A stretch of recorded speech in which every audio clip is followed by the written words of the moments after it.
যে আওয়ামী লীগ বিএনপি মানে একটি সাম্প্রদায়িক সংগঠন, অথচ বিএনপির জন্মই হচ্ছে কিন্তু অসাম্প্রদায়িক সংগঠন হিসাবে। এ কারণে যে এই যে স্বাধীনতা যুদ্ধের সময় আপনারা অনেকে বলেন যে আপনারা কি বলে এরা সংখ্যালঘু। বিষয়টা এখানে যে স্বাধীনতা যুদ্ধে যখন জিয়া রহমান স্বাধীনতা যুদ্ধ ঘোষণা করেছিলেন, তখন সেই স্বাধীনতা যুদ্ধে শুধু একটা সম্প্রদায় এই স্বাধীনতা যুদ্ধে অংশগ্রহণ করে নাই। এই জিয়াউর রহমানের ডাকে এদেশের হিন্দু, বৌদ্ধ, খ্রিস্টান সকলের আহ্বানে এদেশের স্বাধীনতা যুদ্ধ হয়েছে। 11টা সেক্টর ছিল, সে 11টা সেক্টরের মধ্যে একজন সেক্টর কমান্ডার আপনার প্রিভিয়াস সেক্টর কমান্ডার ছিলেন।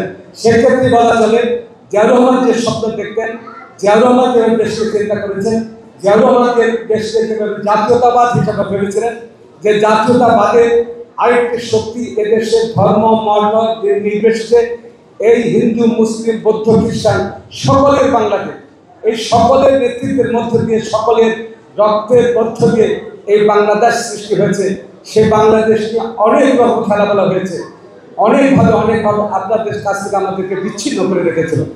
এই 16টি বছর অনেক রক্তের বিনিময়ে অর্জিত গণতন্ত্র দ্বার প্রান্তে, সেখানে গত বছর সেই আমরা অর্থাৎ আমাদের ভারপ্রাপ্ত চেয়ারম্যান লক্ষ্য করলেন যে তাদের সমস্ত কর্মকাণ্ডটাকে নির্ভয়ের মধ্যে দিয়ে, কারণ এ কারণে যে আমরা জাতীয়তাবাদী দল এবং জিয়াউর রহমানের স্বপ্ন, চিন্তা, চেতনা, এই জাতীয়তাবাদী শক্তিকে রক্ষা করতে হলে হিন্দু, মুসলিম, বৌদ্ধ, খ্রিস্টানকে এক করে দেশকে একটি সমৃদ্ধশালী রাষ্ট্র পরিণত করতে হবে। তাই নাগরিকদের যে কোনো আমার নেতাই বক্তব্য রাখবেন, আমি আপনাদের সকলের প্রতি অনুরোধ রাখবো, তারেক রহমানের যে স্বপ্ন, জিয়াউর রহমানের যে স্বপ্ন, এই বাংলাদেশটি সকলের, এই বাংলাদেশের সকলকে সমানভাবে সমমর্যাদার অধিকারী সকল ধর্মের মানুষ। তাই আসুন আমরা হিন্দু, মুসলিম, বৌদ্ধ, খ্রিস্টান দল ধর্ম যার যার, অর্থাৎ রাষ্ট্রটা সকলের। এই কারণে এই রাষ্ট্রের সমস্ত সমভাগী অধিকার আপনাদের আছে, আমাদের আছে, সকলের আছে। আসুন আমরা ঐক্যবদ্ধভাবে আগামী দিনে তারেক রহমানের নেতৃত্বে একটি সুন্দর জাতি গঠন করি।